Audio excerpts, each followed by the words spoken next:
ज्योति की माँ को मरे करीबन 1 महीना हो चुका था। ज्योति अपनी माँ को बेहद याद करती थी। उसका पिता शराबी था, इसलिए वह घर नहीं आता था। एक दिन की बात है, जब सुबह सुबह का समय था। उसका पिता उसके लिए एक नई सौतेली माँ ले आता है। यहाँ देखकर ज्योति खुश हो जाती है। उसे लगता है कि अब उसे फिर से माँ का प्यार मिलेगा। उसका पिता उसे समझाते हुए कहता है, बेटा देखो तुम्हारी नई माँ।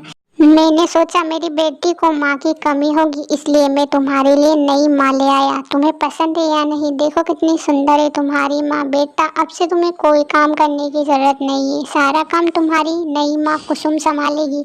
उसकी माँ का नाम कुसुम था।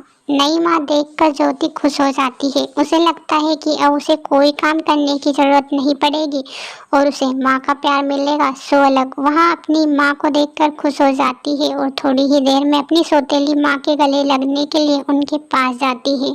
1-2 दिन तो वहाँ ज्योति से अच्छी रहती है, लेकिन एक दिन सुबह सुबह वह ज्योति के पास आती और चिल्लाते हुए कहती है, ज्योति सारा काम तू करेगी अब से? मुझसे तो कोई काम नहीं होता, बहुत हो गया। तू तो बिल्कुल आलसी ही होती जा रही है। काम कब सीखेगी? आज सारा झाड़ू तू लगाएगी। मैं तेरे पिताजी के साथ घूमने जा रही हूँ। यहाँ देखकर ज्योति बिल्कुल हैरान हो जाती है, क्योंकि उसका बर्ताव बिल्कुल बदल चुका था। कुसुम अपने पति को लेकर बाजार की तरफ चल देती है और कुसुम ज्योति से घर का सारा काम करने को कहती है। ज्योति बेचारी समझदार थी, वह नहीं चाहती थी कि उसकी माँ उससे गुस्सा हो, इसलिए वह सारा घर का काम खुद अकेले ही कर लेती है और अपनी माँ के लिए काम भी नहीं छोड़ती। रात को भी वहाँ घर का सारा काम करके खाना बना लेती है और अपनी माँ का इंतजार कर रही थी, लेकिन उसके माँ पापा अभी तक नहीं आए थे। ज्योति कई देर तक तो इंतजार करती है, लेकिन फिर वे वहाँ नहीं आते तो ज्योति फिर अकेली ही खाना खाकर सो जाती है। लेकिन उसे बहुत ही बुरा लगता है, क्योंकि वहाँ घर पर अकेली ही थी। दूसरी सुबह होते ही उसकी सौतेली माँ गुस्से से लाल होकर ज्योति के पास आकर कहती है, ज्योति तूने रात को इतना खाना क्यों बनाया? तेरे पापा और मैं तो डिनर करने के लिए ही तो गए थे। इतना सारा खाना अब तू ही खाएगी? बासी खाना हम तो नहीं खाएंगे। इतना सारा खाना और इतना नुकसान तूने आज कर दिया।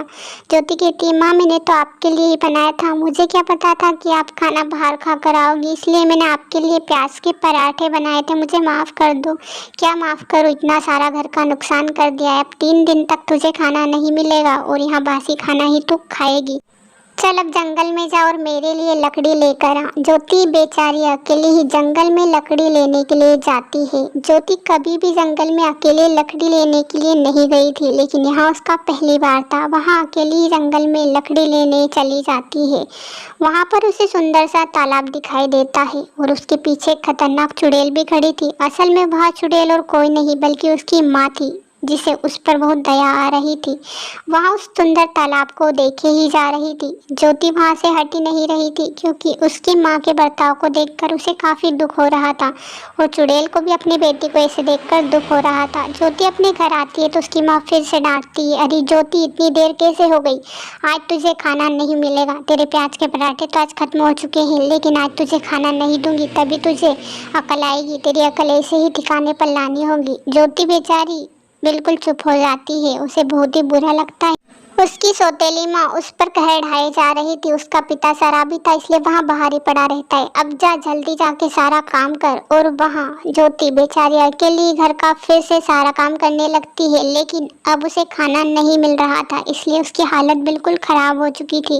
रात का समय हो चुका था। ज्योति को बहुत जोरों की भूख लग रही थी। वहाँ किचन के बाहर ही खड़ी थी ताकि उसकी माँ खाना दे दे, लेकिन माँ खाना देने को तैयार ही नहीं थी। तभी एक चुड़ैल आती और चुड़ैल ज्योति की तरफ देखे ही जा रही थी। चुड़ैल असल में उसकी माँ थी। थोड़ी ही देर में वहाँ कहती, बेटा मुझसे डर मत, मैं तेरी माँ ही हूँ जो चुड़ैल बन चुकी हूँ। मैं हर वक्त हर समय तेरे आगे पीछे ही रहती हूँ, तुझे चिंता करने की जरूरत नहीं है। ले खाना खा ले मेरी बेटी, तू भूखी है ना? मुझे सब कुछ पता है, इसीलिए तो मैं तेरे सामने आई हूँ। अब कोई भी जरूरत हो तो बस मुझे बता देना। और तेरी सौतेली माँ को तो मैं बताऊंगी, कल देखना वो अपने आप ही सुधर जाएगी। रात को दोनों माँ बेटी खाना खाकर सो जाती है। अब ज्योति बहुत ही खुश थी, क्योंकि उसे उसकी माँ मिल चुकी थी। सुबह होते उसकी सौतेली माँ कुसुम चिल्लाती है, अरे कहाँ गई नालायक? सारा काम कौन करेगा? सारा काम तेरी माँ आकर करेगी क्या? वो तो मर गई, तुझे कुछ सिखा कर नहीं गई, जल्दी उठ। और कुसुम गुस्से से लाल हो रही थी। कुसुम चिल्लाए जा रही थी कि अचानक उधर से चुड़ैल आ जाती है। यहाँ देखकर कुसुम बिल्कुल डर जाती है कि उसके सामने खतरनाक चुड़ैल कुसुम चुड़ैल को देखकर कांपने लगती है और चुड़ैल भी उसे ही देखे जा रही थी। कुसुम अब कहती है, चु चु चु चु चुड़ैल चुड़ैल तुम यहाँ कैसे? मैंने क्या कर दिया जो तुम मेरे घर पर चली आई? यहाँ से जाओ प्लीज, हमें बख्श दो। मेरी बेटी और हम दोनों ही घर पर है, मेरे पति तो बाहर है, प्लीज यहाँ से चली जाओ। चुड़ैल कहती है, मुझे पता है कितना प्यार करती है तू तेरी बेटी से। वहाँ बेटी मेरी है और मैं उसी की माँ हूँ जो कि चुड़ैल बन चुकी हूँ। जब तक मेरी बेटी को तू ऐसे ही रहेगी तब तक मैं इसी घर पर रहूंगी और मेरी बेटी को अब कोई काम करने की जरूरत नहीं है, तू सारा काम करेगी। कुसुम उससे माफी मांगती और कहती है, आज से सारा काम मैं कर लूंगी लेकिन मुझे बख्श दो। हाँ तो तू ही करेगी, मेरी बेटी अब से कोई काम नहीं करने वाली, और हाँ सुधर जा वरना मैं तुझे मार डालूंगी। कुसुम बिल्कुल डर जाती है और अब चुड़ैल उसी घर में रहने लगती है। कुसुम घर का सारा काम खुद अकेली ही करती है और उसे बहुत दुख भी होता है कि उसने ज्योति के साथ बहुत ही गलत किया। लेकिन चुड़ैल अब उसकी माँ उसके हमेशा साथ रहती थी, वह उसके साथ खेलती थी, उसकी सारी बातें सुनती थी। ज्योति भी अपनी माँ को पाकर बेहद खुश थी। वाह माँ तुम कैसे आ गई? मैं तो बहुत खुश हूँ, भले ही तुम चुड़ैल बन चुकी हो लेकिन मेरे लिए तो मेरी प्यारी माँ हो ना। अब से तुम मेरे साथ ही रहना, मुझे छोड़कर कभी मत जाना। पता है मुझे तुम्हारी कितनी याद आई थी। चुड़ैल उसकी सारी बातें सुनती है और ज्योति उसके सामने खेलती है। यहाँ देखकर चुड़ैल भी खुश हो जाती है। कहानी पसंद आई हो तो चैनल को सब्सक्राइब करना, वीडियो को लाइक करना और बेल आइकन को जरूर से प्रेस करना। Thanks for watching.